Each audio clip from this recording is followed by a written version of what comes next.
This couple from Toronto take the word gender bender to a whole new level. A Toronto couple are defending their decision to keep the sex of a child secret because, in their own words, it is the right of the child to pick its own gender. Kathy Witterick and David Stocker have been widely accused of imposing their own ideology onto this child. The family was subject to a recent profile in the Toronto Star newspaper. Miss Whitlock wrote in an email that the world's fascination with what's between a baby's legs is unhealthy, unsafe, and voyeuristic. Way to take something beautiful like a baby and turn it into something absolutely disgusting. I mean, I thought the baby called Like was weird. And surprise, surprise, this isn't the stupidity of a first-time parent. This couple have two other boys aged 5 and 2, whose identity, according to Mr. Stocker, are almost exclusively assumed to be girls. The boys are encouraged to pick out their own clothes and pick out their own hairstyles. Now, I'm pretty sure if I was given the opportunity 15 years ago to pick out my own clothes, it would have been somewhat of a train wreck.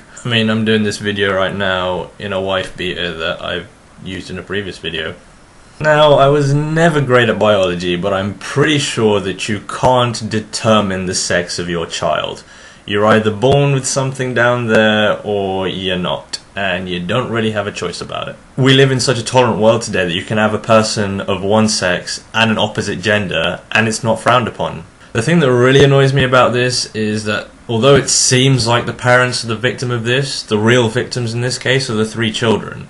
And what's going to happen when these children get into year 8, science, and, they're told something about their anatomy which they don't agree about? It's going to leave them scarred. It's going to be a real mindfuck for them because they're being told one thing at home and another thing at school.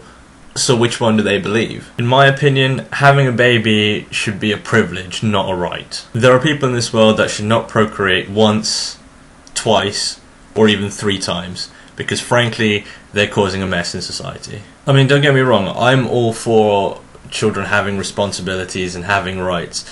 But what this couple is basically doing is removing their parental rights and saying that we are not responsible for this, you are, and completely removing their parental duties. And that, in my mind, is reckless and carelessness, and these children really should be put in a better environment because they are so impressionable at that age, and it is very, very wrong for these parents to impose their own ideology onto these very young, innocent children. And that's your dose of daily news. Thank you for watching, and this is Ari, over and out.